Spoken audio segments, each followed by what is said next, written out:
मुख्यमंत्री डॉक्टर मोहन यादव रविवार को राजधानी भोपाल के रविंद्र भवन में आयोजित सोमनाथ का मंदिर दर्शन 1000 साल बाद भोपाल में कार्यक्रम में शामिल हुई। इस दौरान मुख्यमंत्री डॉक्टर मोहन यादव ने अपने संबोधन में कहा कि हमारे अंदर शिव स्थापित न हो तो ये शरीर शव के समान है। पंच तत्वों से बना ये हुआ ये शरीर शिव के बिना शव के समान है। भारत और भारत की अच्छाइयों पर लोग आक्रमण करते रहे हैं। उन्होंने कहा कि हमारे सनातन ने कभी भी किसी को नुकसान तक नहीं पहुंचाया। तो आज जब हम सोमेश्वर महादेव के सानिध्य में रुद्र पूजा का आनंद लेने आए हैं, गुरुदेव का ये संकल्प जो अभी माननीय मंत्री जी बता रहे थे, धर्म का लाभ लोगों को हो उसके दर्शन के द्वारा, ये तो है ही, लेकिन धर्म के साथ हम आध्यात्मिक भी बने, वो भी इस यात्रा का उद्देश्य है। क्योंकि शंकर या शिव आप चाहे कितनी ही बार शिवालय में उनकी पूजा कर ले, पर वो तृप्ति नहीं होती। क्यों? क्योंकि ये शंकराचार्य की भी भूमि है, उनके गुरुदेव उनको यहां मिले थे और जिन्होंने अद्वैत का ज्ञान दिया, और जो 4 पीठ हमारे बने जिससे आज भी भारत अखंड है। तो ये अद्वैत के ज्ञान से कहते हैं कि चिदानंद रूप शिवोहम शिवोहम, जो चित स्वरूप है, जो आनंदमयी है, वही शिव है और वही हम सबकी चेतना में है। तो उस चेतना के अनुभव के लिए, उस आनंद के लिए हमें थोड़ा अंतर्मुखी होना पड़ता है। आप चाहे बाहर कितना ही उसका दर्शन करें, पर जब तक उस अनुभूति में आप नहीं आते तो नहीं जीवन में आनंद मिलता है। और शंकर यानी क्या, जो शुभ है, मंगल करते हैं, शिव है, जो शांत है, तो ये सभी बातें हमारे जीवन में तब आती है जब हम उस चेतना के साथ एक रूप होना शुरू हो जाते हैं।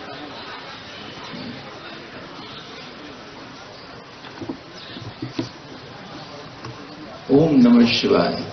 12 राशि और 9 ग्रह में जब वो जाती है तो जितने भी अंतराय हमारे जीवन में आने वाले होते हैं, वो सब को दूर करने का एकमात्र उपाय क्या? ओम नमः शिवाय, पंचाक्षर।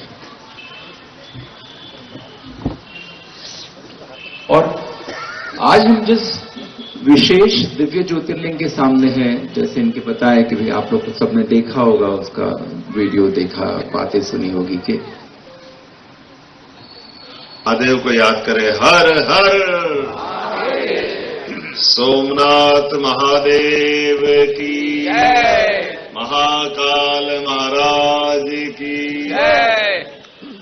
आज का दिन, यद्यपि ये बात सही है कि तिथियों की दृष्टि से सोमनाथ के भगवान के धाम पर जिस प्रकार की घटना और जो अतीत का एक हमारा काला धब्बा है, उस धब्बे पे बात करने के पहले मैं प्रणाम करता हूं उस सनातन चिरंतन शिव के साक्षात स्वरूप के अंश को, जिसके माध्यम से हमारा शरीर रोमांचित हो जाता है, आनंद से भर जाता है। परमात्मा सबको शिव के माध्यम से चेतना प्रदान करता है। वाकई ये अद्भुत अवसर है।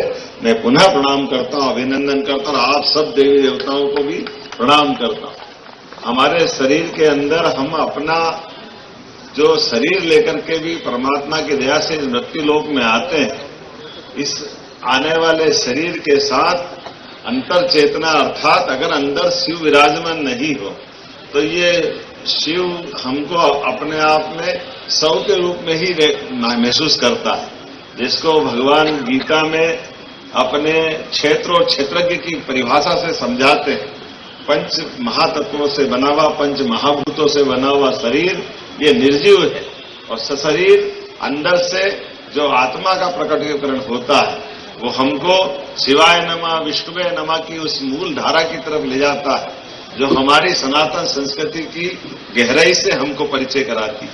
और ऐसे काल में पता नहीं, ये एक काल का प्रभाव भी है, कठिन दौर भी है, और आज का आनंद का विषय भी है। जब जब इस सृष्टि पे कई कई कारणों से विकृति आती है, तो विकृति से लोग निकल करके पता नहीं कहां से भारत और भारत की अच्छाइयों पे आक्रमण करते हुए अपने मन के विकार को निकालते हैं। और उन विकारों के निकालते निकालते हम सब देखते हैं कि कहां वो उनको लगता है कि वो जो चाह रहे हैं वो सब कर लेंगे, और आप 1000 साल के अंदर उनके हत्ते पते नहीं लग रहे, वो खुद ही घर में लड़ लड़ के मर रहे हैं, जिस भाव को लेकर दुनिया में वो अपना परचम फहराने की बात कर रहे हैं। हमारी संस्कृति ने कभी किसी का बुरा नहीं किया, हमारी संस्कृति कभी किसी को इस भाव से देखती नहीं। हम तो वसुदेव कुटुंबकम की भावना वाले लोग हैं। मैं आज के इस अवसर पर विराजमान माननीय मंत्री विश्वास कैलाश सारंग जी, माननीय मंत्री कृष्णा गौड़ जी, भगवान दास समनानी जी, माननीय अध्यक्ष भोपाल मेला उत्सव मनमोहन अग्रवाल जी, हमारे वरिष्ठ माननीय माखन सिंह जी भाई साहब वरिष्ठ प्रचारक हैं, और इस अवसर पर राहुल कोठारी जी और सभी मंचस्थ अतिथि और आप सबको प्रणाम करता हूं। ये हमारे परम पूज्य गुरुवर रविशंकर जी को धन्यवाद देता हूं, जिनके मन में वो भाव आया और उस आधार पर उनने पूरे देश के अंदर ये एक चिरंतन सत्य की उस यात्रा की तरफ, कि जब हमारा खराब समय था और गजनबी का वो आक्रमण नहीं था, कायरता का प्रमाण था। हमारे यहाँ तो कोई समुद्र से आए या किसी के दरवाजे आए, हम तो हर किसी को भोजन देने वाले लोग हैं।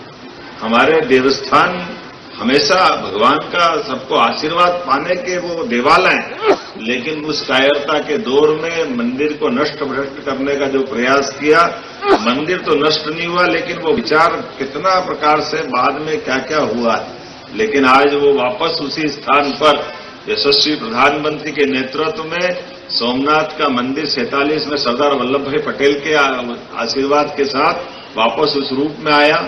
और आज उसके 500 साल बाद जो भगवान श्री राम का मंदिर का धाम पे भी वही घटना हुई थी, आज भगवान राम भी मुस्कुरा रहा है और भगवान शिव भी सोमनाथ में मुस्कुरा रहा है। ये आनंद हमको आ रहा है, इसका एहसास हमको हो रहा है।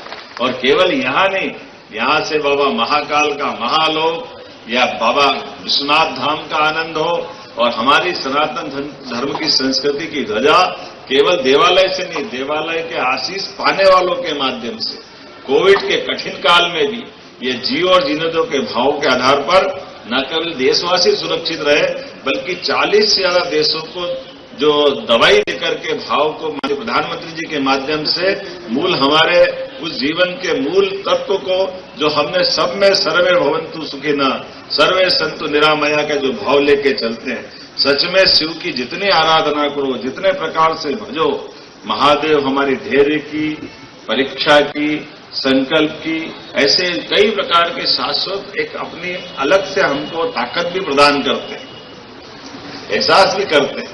और ये बात भी सही कि मृत्यु और जन्म के साथ हम तो वर्षगांठ मनाते हैं, वो वर्षगांठ ही गलत है। हमारी संस्कृति तो प्रत्येक श्वास के साथ हमारा जन्म होता है। एक दिन में 21,500 श्वास सहज रूप से हम सब लेते हैं, तो हर श्वास के साथ हमको जीवन मिलता है, हर श्वास के साथ मृत्यु मिलती है। और आरोह अवरोह के इस दौर में शिव हमको सदैव आगे बढ़ने का प्रेरणा देते हैं। मैं मध्य प्रदेश सरकार की ओर से आज के इस सुंदर आयोजन में हमारे उस प्रमाद की, उस समय के, उस भगवान के भाव के आधार पर मैं मान के चलता हूं, ये भी देवी घटना है कि आज हमारे भी सोमनाथ पधारे, और सोमनाथ हमारे 12 ज्योतिर्लिंग में से एक है, तो वो हमको एहसास भी कराते हैं।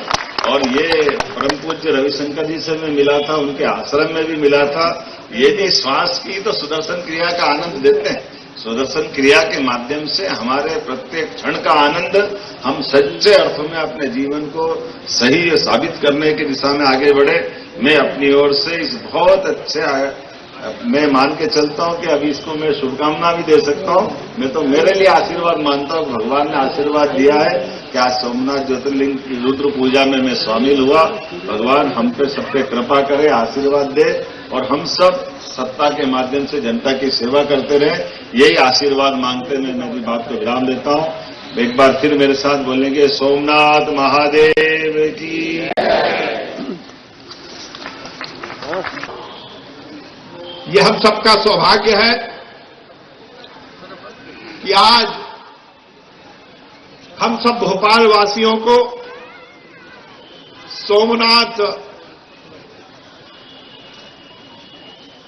भगवान के, बाबा के दिव्य दर्शन का लाभ अर्जित हो रहा है।